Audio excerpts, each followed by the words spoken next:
शुरुआत इस वक्त की बड़ी खबर के साथ करते हैं। अतीक पर बड़ी कार्रवाई की तैयारी है। यूएपीए के तहत दर्ज होगा केस। अशरफ पर भी लगेगा यूएपीए और यूएपीए के तहत एटीएस दर्ज कराएगी केस। ये बड़ी जानकारी आप तक पहुंचा रहे हैं।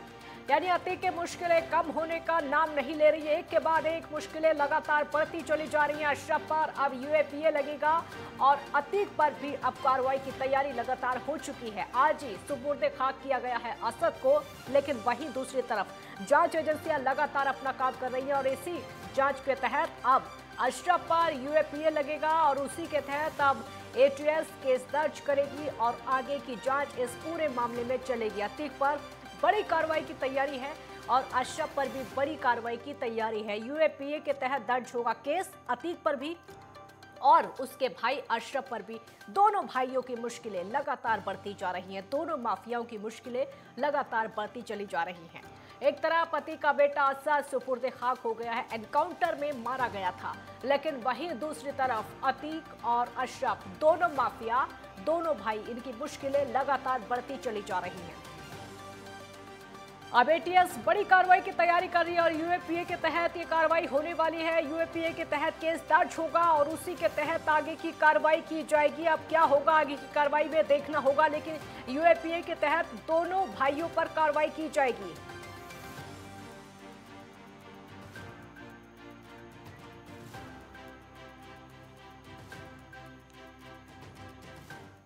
राघवेंद्र मिश्रा संवाददाता हमारे साथ जुड़ गए हैं और ज्यादा जानकारी के लिए राघवेंद्र, अब बड़ी कार्रवाई की तैयारी है अतीक पर, यूएपीए के तहत केस दर्ज। जी बिल्कुल, जिस प्रकार से अतीक अहमद का सरमाद फैला था, उसके भाई अशरफ ने जो अपनी जो है माफियागिरी दिखाई थी, तो अब अगर आपको बता दें कि आज असद का जो है शव जो है दफनाया गया है कसारी मसारी में, किंतु जो है अतीक अहमद को वहां पर जाने की इजाजत तो उसने नहीं दी है। किंतु बड़ा सवाल ये उठ रहा है कि जिस प्रकार से पाकिस्तान के आईएसआई से कनेक्शन इसके सामने आए हैं, हथियारों पर जखीरा जो बराबर जो है लेता रहा है, कई सालों से लेता रहा है। जैसे पुलिस जो है तस्दीक के बाद जो है पुलिस ने कोर्ट को बताया है कि पंजाब क्षेत्र में ड्रोन कैमरे के माध्यम से जो है असलहे मंगाता था, विदेशी असलहे मंगाता था। अब ये सवाल उठ रहा है कि असलहे कहाँ पर भंडारा होता था उसका, कहाँ उसको खपाता था, किसको देता था, किन किन आतंकवादी गतिविधियों में अशरफ और अतीक सम्मिलित थे। ये पूरी जांच पड़ताल एटीएस कर रही है। एटीएस की टीम अभी भी आज टीमें प्रयागराज के डोमनगंज थाने में पहुंच चुकी हैं और लगातार उनसे जो है सवाल जवाब करेंगी। लेकिन बड़ा सवाल ये उठ रहा है काजल, किसी प्रकार से अतीक अहमद का पूरा साम्राज्य, पूरा जो है माफियागिरी का साम्राज्य, गैंग का साम्राज्य पूरे प्रयागराज सहित पूरे उत्तर प्रदेश में हावी था, उसके जो है खिलाफ जो है योगी सरकार ने तो कड़े एक्शन लेना शुरू कर दिया है। मिट्टी में मिलाने का काम शुरू हो गया है। किंतु बड़ा सवाल जो है राष्ट्र की सुरक्षा को लेकर है। राष्ट्र की सुरक्षा को लेकर है क्योंकि इसके जो कनेक्शन आए हैं हथियारों से लेकर, असलहों से लेकर पाकिस्तान से आए हैं और इन दोनों ने कबूला है, दोनों भाइयों ने पुलिस जांच पड़ताल में कबूला है कि हमारे पाकिस्तान से कनेक्शन थे। पाकिस्तान से लश्कर तैयबा जो एक बहुत बड़ा आतंकी संगठन है, उसके माध्यम से जो है हथियार यहाँ पर लाए जाते थे और उन हथियारों को जो है और किस तरह से इस्तेमाल करते थे, जांच का विषय है। पूरी जांच एजेंसियां लगी हुई, एटीएस तो जांच कर ही रही है। काजल आपको बता दूं, एटीएस तो जांच कर ही रही है, राष्ट्रीय सुरक्षा की बात है। किंतु जो है जल्द ही एनआईए भी जांच करेगी, जल्द ही इन दोनों भाइयों से एनआईए भी जांच करेगी, क्योंकि राष्ट्रद्रोह का इनके ऊपर मुकदमा लगेगा। राष्ट्र विरोधी गतिविधियों में सम्मिलित रहे हैं, पूरा पुख्ता सबूत पुलिस के पास है, एसटीएफ के पास है। तो जिस प्रकार से अतीक अहमद का साम्राज्य जो 40 सालों से फल फूल रहा था, 40 सालों से फलवित पुष्पित हो रहा था, इससे जो है इस प्रकार के पहले जो है संरक्षण मिला हुआ था, राजनीतिक संरक्षण मिला हुआ था, उसी के दम पर ये फूल रहा था, उसी के बल पर ये अपना पूरा गैंग चला रहा था। मतलब 100 से ज्यादा मुकदमे इसके ऊपर थे। लेकिन मुख्य सवाल यह है काजल कि जिस प्रकार से एटीएस जो है इनको जांच पड़ताल के लिए ले रही है, 17 तारीख को परसों जो है इनकी रिमांड खत्म हो रही, परसों इनको कोर्ट में पेश किया जाएगा। किंतु मुमकिन है कि आज इसी बीच एक और बड़ी खबर आपको बता देते हैं। एटीएस की टीम धूमनगंज थाना पहुंची। प्रयागराज से बड़ी खबर, अतीक अहमद और अशरफ से पूछताछ होगी। टीम निकल गई है। एटीएस की 7 टीमें धूमनगंज पहुंची। देखिए 7 टीमें एटीएस की पहुंची है धूमनगंज। अब दोनों ही माफियाओं से पूछताछ होगी। अतीक अहमद और अशरफ से पूछताछ होगी, दोनों माफियाओं से। पूछताछ होनी है। एटीएस की 7 टीमें निकली है पूछताछ के लिए और दोनों माफियाओं से पूछताछ करेंगे। अतीक, अहमद और अशरफ से पूछताछ होगी। मुश्किलें कम होने का नाम नहीं ले रही हैं। एक तरफ तो यूएपीए के तहत केस दर्ज हुआ है और अब दोनों से पूछताछ की जाएगी। बहुत सारे ऐसे सवाल होंगे एटीएस के जिनका सामना करना पड़ेगा अब अतीक और अशरफ को। दोनों ही माफियाओं को इनका सामना करना पड़ेगा। तमाम ऐसे सवाल होंगे और भी कई खुलासे हो सकते हैं। किस तरह से विदेशी फंडिंग हुआ करती थी, किस तरह से विदेशों से बने हुए हथियार अपने पास रखते थे ये दोनों माफिया, किस तरीके से आईएसआई से संबंध थे अतीक के। तमाम ऐसी बातें जो कि अतीक कबूल कर चुका है और अब एटीएस तमाम सवाल पूछेगी दोनों ही माफियाओं से। कौन से बड़े खुलासे होंगे लगातार आपको अपडेट कराते रहेंगे। ये देखिए एक्सक्लूसिव तस्वीर आप देख रहे हैं। ये तस्वीर आप देख सकते हैं अपने टीवी स्क्रीन पर। एटीएस की 7 टीमें निकल चुकी हैं और एटीएस की 7 टीमें निकली हैं पूछताछ के लिए। दोनों माफियाओं से पूछताछ होनी है। धूमनगंज थाने के लिए एटीएस की 7 टीमें निकली हैं और अतीक अहमद साथ में अशरफ दोनों माफियाओं से पूछताछ होनी है। 7 टीमें एक साथ धूमनगंज थाना। एक तरफ तो अतीक का बेटा असद आज सुपुर्दे खाक हो गया है। कल एनकाउंटर में मारा गया था। उससे अतीक पूरी तरह से टूटा हुआ था, लेकिन अब जांच एजेंसियां लगातार अपना काम कर रही हैं।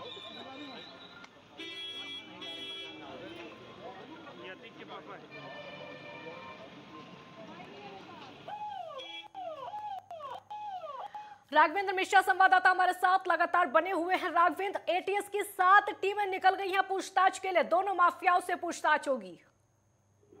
जी बिल्कुल, धूमनगंज थाना के अंदर दोनों भाइयों को रखा गया है क्योंकि कल इनसे 8 घंटे पूछताछ के माध्यम से पता चला था कि कौशाम्बी और फतेहपुर में जो हथियार छपाते थे, जहां पर ये भंडारण करते थे विदेशी असलहों का, इन्होंने कबूला था। एसटीएफ के सामने कबूला था धूमनगंज थाने में। जब इनसे पूछताछ की गई थी तो उनको तुरंत जो है एसटीएफ की टीम जो है और प्रयागराज की पुलिस टीम कौशाम्बी से लेकर फतेहपुर जा रही थी, जिससे उन स्थानों का जो उन्होंने बताया था उनको चिन्हित किया जा सके और जो भी अवैध असलहों का इन्होंने भंडारण किया था उसका भी उन्होंने जो है पूरी तरह से बयान दिया था पुलिस के सामने, वीडियो कॉन्फ्रेंसिंग के सामने बयान दिया था।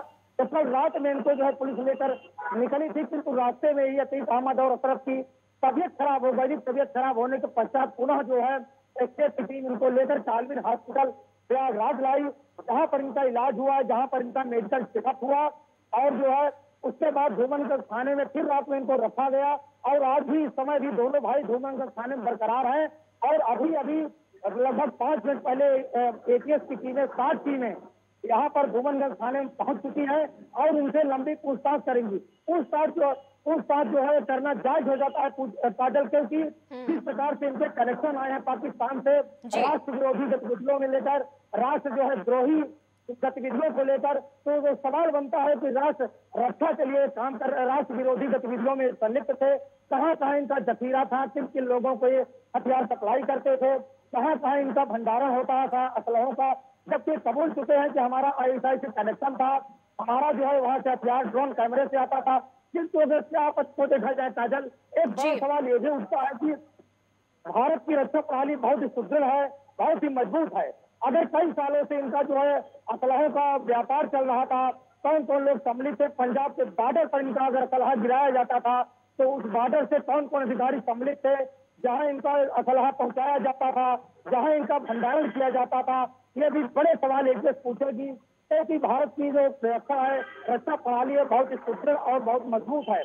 तो ये भी सवाल होंगे। राघवेंद्र, बिल्कुल बिल्कुल राघवेंद्र, ये कहा जा सकता है कि अतीक के एक युग का अंत हो गया है, लेकिन मुश्किल अभी मुंह बाएं खड़ी है।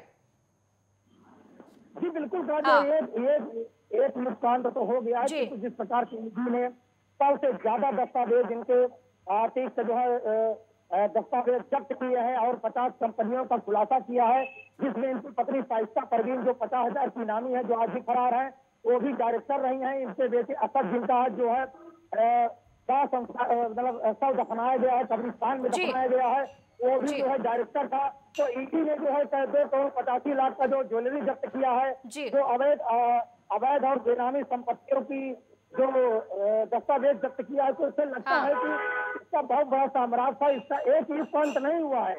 काजल, आपको बता दें, कहना सामान्य है कि एक ही अंत हुआ है, किंतु अतीक अहमद का 44 सालों का इतिहास था। 44 सालों का इतिहास जो है पूरे प्रयागराज जनपद से नहीं, पूरे उत्तर प्रदेश में इसका जो है कायम था। चाहे साबरमती जेल ले रहा हो, चाहे इसका भाई इस तरफ बरेली जेल में रहा हो, इसके ऊपर कोई फर्क नहीं पड़ता था।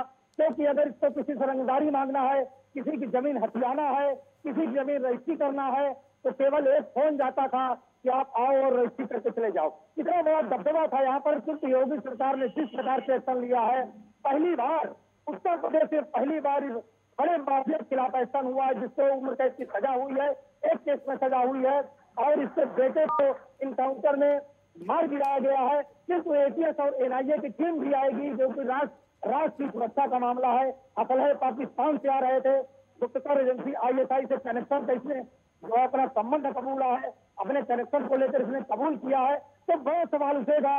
अभी एटीएस जो है पहुंची है डूमनगंज थाने में। अब देखना होगा क्या उससे बिल्कुल राघवेंद्र जी, बिल्कुल जिस तरीके से खुलासे हुए हैं कि किस तरीके से संबंध अतीक रखता था, आईएसआई से संबंध रखता था, लश्कर तैयबा से रखता है, इसी को विदेशी ताकतें कहते हैं। इसी को विदेशी ताकतें किस तरीके से आतंकवादियों से संबंध रखकर देश में देश के खिलाफ साजिशें, देशवासियों को डराने का काम, धमकाने का काम, अपनी धाक जमाने का काम।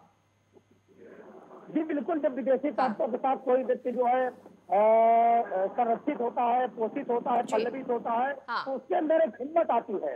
क्योंकि पाकिस्तान एक ऐसा देश है जो भारत के खिलाफ हमेशा जो है जहर उगलता रहा है। आतंकवादी गतिविधियों से जो है भारत को परेशान करता रहा है, रक्त रंजित करता रहा है। तो अतीक अहमद अगर जो है पाकिस्तान से आईएसआई गुप्तचर एजेंसी संबंध रखता था, वहां से असलहे मंगाता था, तो इसके अंदर इतनी ज्यादा हिम्मत आ गई थी कि यूपी क्या है, यूपी क्या है, भारतवर्ष क्या है। इसलिए इसने अपना साम्राज्य कर रखा था पाकिस्तान के बलबूते पर, वहां के हथियारों के हिम्मत के बल पर यहाँ पर ही अपना जो है पूरा आतंक का साम्राज्य चला रहा था।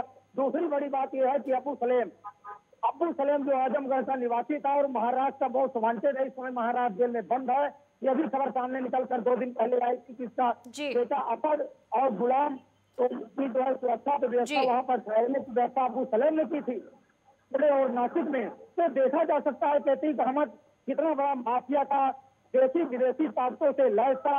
और दूसरी बात अगर किया जाए राजनीतिक संरक्षण का, तो राजनीतिक संरक्षण भी इसको पूरी तरह से प्राप्त था, जिसके बल पर फल फूल रहा था।